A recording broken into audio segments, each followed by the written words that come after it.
All right, we are live. Hey, we are here with Dr. Lauren Castle today on the Functional Medicine Show. We will be talking about CEs for functional medicine right after this.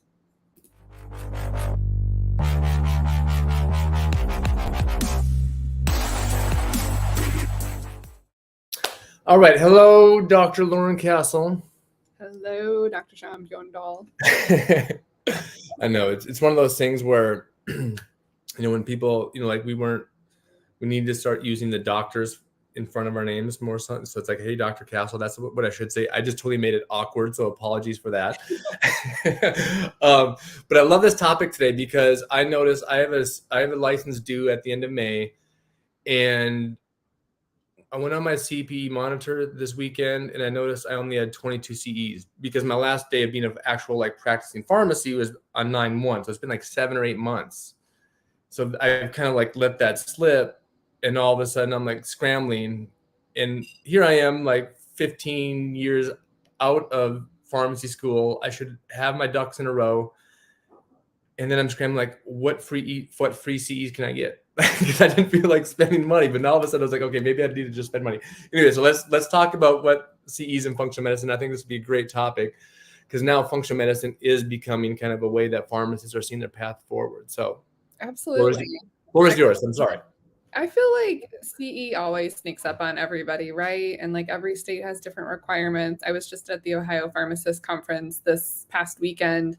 And, I'm so thankful for that organization because I always go every year and all my CE is taken care of. So I'm as long as I go to the OPA conference, I don't have to worry about CE, right? They provide the law, they provide the patient safety, and it's 20 plus hours. So Ohio is pretty awesome. They just lowered our CE requirements. So we have to do 30 every 2 years.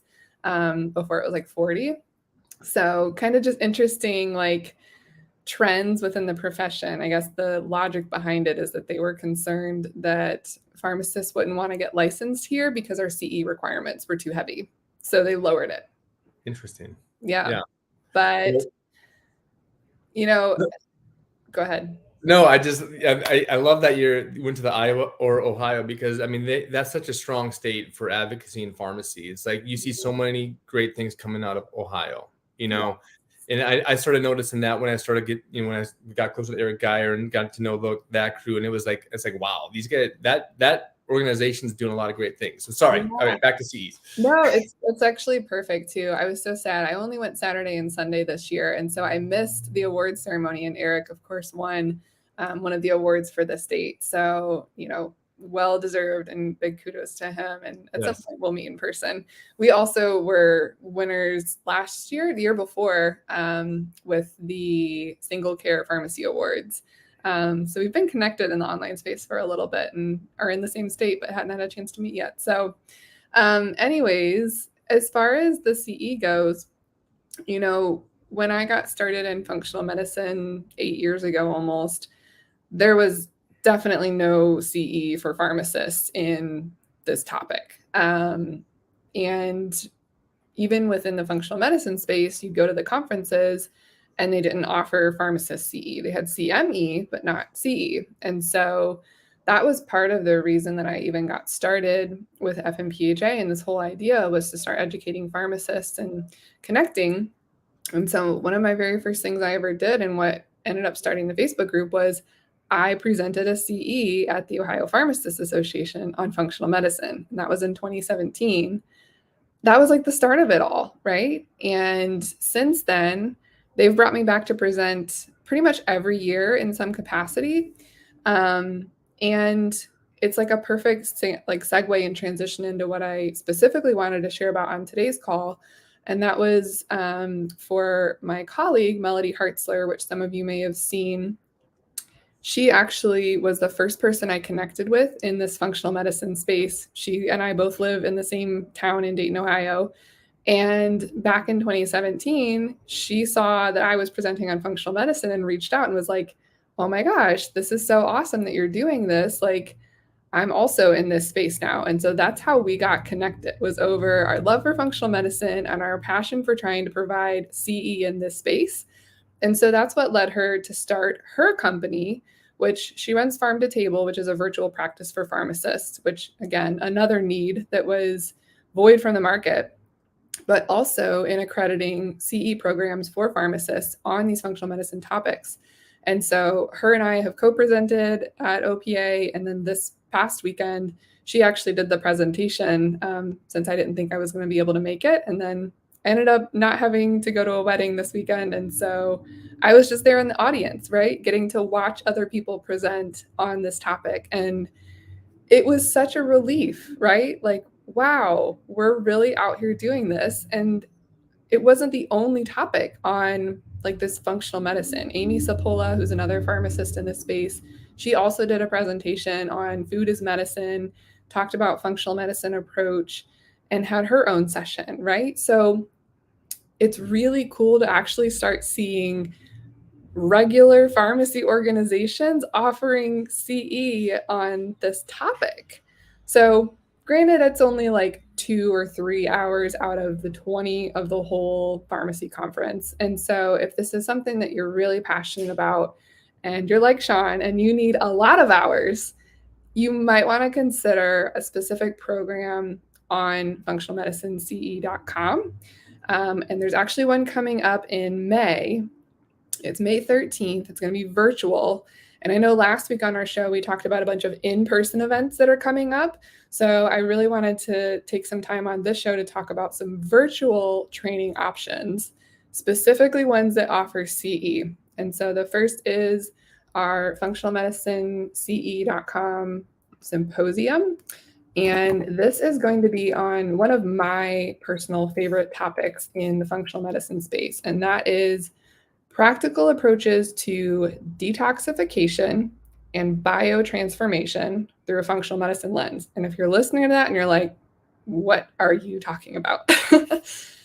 There are a lot of processes in our body that we really take for granted. And detoxification is one of them, right? How many of you are a pharmacist listening to this?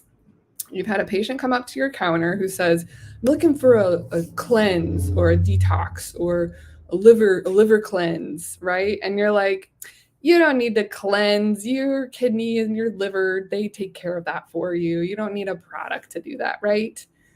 We've all been there. Like, we all know the sayings from pharmacy school that like vitamins are expensive, like all the things, right?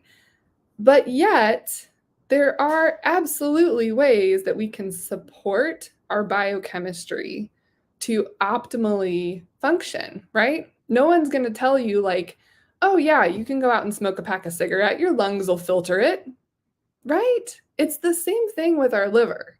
When we take in chemicals, even if they are pharmaceutical drugs, we know that our liver enzymes are processing those molecules, and that there are genetic polymorphisms that make some of us ultra metabolizers or slower metabolizers, right?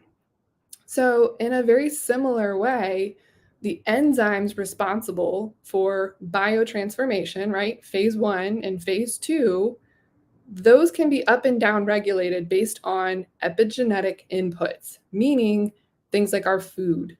So there is so much more that we could be sharing with our patients about this process and how to support the natural processes that, yes, our kidney and our liver do these things without us having to necessarily take a supplement for it.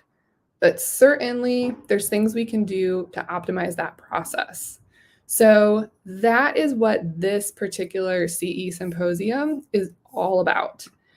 And the last thing I'll say about it too, and why I think this is such a great even intro, right? Like, if you're new to the functional medicine space, the concept of detoxification is definitely something that you'll hear a lot about, right? There's a lot of lifestyle focus that we have around getting good sleep, lowering stress, eating, whole healthy foods, having social support and community. That's the foundation, those lifestyle changes.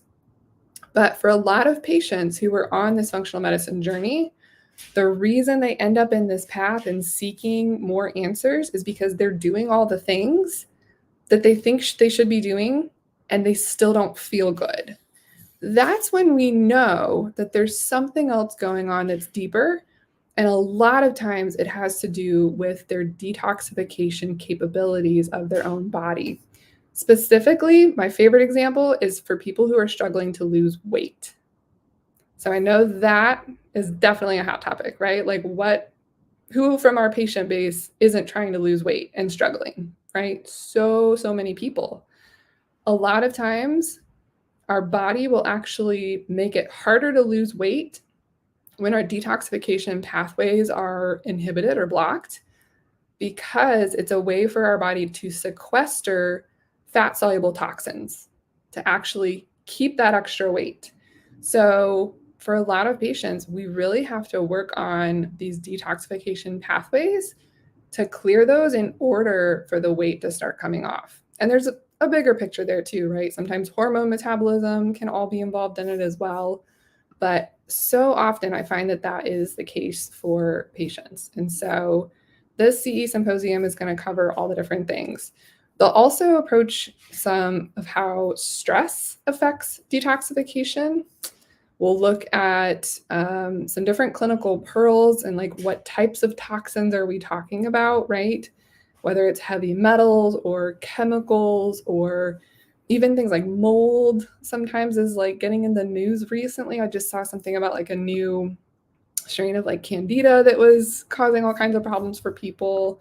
So there's a lot of different toxins that are out there that we might be referring to. And then there's also going to be some discussion on nutritional approaches to detoxification, the role of the gut, the immune system, how those all interact, and how food plays a part in this. And then looking at some case-based approaches. So what I love about FxMed CE is that it's very application-based, right? It's not like a typical CE where you're just going to sit there and like listen to, a bunch of information. It's very involved for you to actually start applying what you're learning right then and there. So looking at what signs or symptoms people might have for things like, heavy metal toxicities, looking at chelation protocols, right? Something that we probably didn't learn in pharmacy school in depth. Maybe if you had some type of environmental medicine course, you might have talked very briefly about this. But generally, it's not something that we see every day in our pharmacy practice. And then talking about some, I kind of mentioned hormones. What does it look like to look at hormone metabolism and the process of detoxification there, especially around estrogen for women? So a lot of women can have really severe hormone-related symptoms because estrogen gets broken down into 3 different forms. And some of those forms can be carcinogenic, and they can cause more problems in terms of those toxicity-like symptoms. And so the way that your body decides how it's going to break down estrogen can be influenced through those epigenetic pathways that we talked about. So that's going to be everything we're covering on May 13th.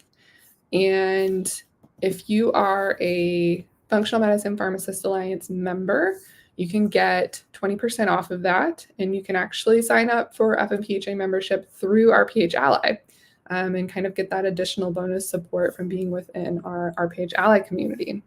So definitely want to encourage anyone who's just starting out to consider this, right? It's a very affordable, easy way to kind of dip your feet into the pool and learn a little bit about, a really important functional medicine topic that you're not going to really get elsewhere. I love it.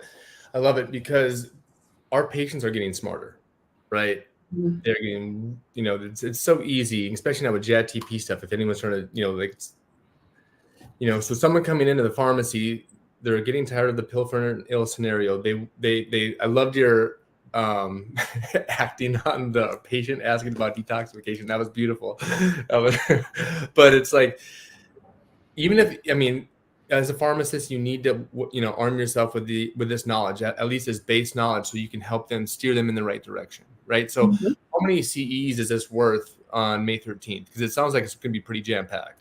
Yeah, so I believe it is 7 hours. Okay. That's awesome. 7.5. Oh, wow. Okay. That's like, that's getting it That's getting in there. That's diving in, which is probably what a lot of us need, because it's, I'm picking up here and there from just being friends with you and listening to you, which is amazing. But it's like, I need to dive into that further, especially if we're going to be launching some sort of wellness center, that sort of thing. So Yeah, I love absolutely. it, Lauren. Okay. Well, good stuff. I love you already called out RPH Allied to find you there. I mean, because you're currently going in the middle of your boot camp right now for April. So will you be starting that over every month, every May, as far as the boot camps, or is that going to be kind of month and a half type of routine? So right now, this is a hybrid version of the boot camp that we're doing, where there's live Q&As every week, but the modules themselves are already pre-recorded. Okay. So we have yet to decide which way we're going to go with it. If we're going to do another kind of live hybrid round, or if we're potentially going to make this just an open enrollment, self-paced course. Okay.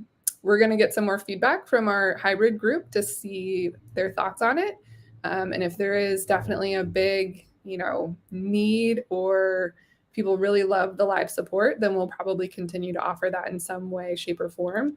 But if we get feedback that people are like, yeah, I like just being able to fly through the course at my own pace and it's pretty self-explanatory or, self-sufficient, then by all means, we might just open it up for, kind of open enrollment after this. So to be determined. Make sure you're signed up for our FMPHA newsletter or within the RPH Ally community, so that you can get those updates on the course news. Awesome. Perfect. Well, thank you so much, Lauren, for your time today. We will be seeing you next week. We may be switching to Fridays, right? So we'll keep everybody updated on that. So always a pleasure, Lauren. Take care.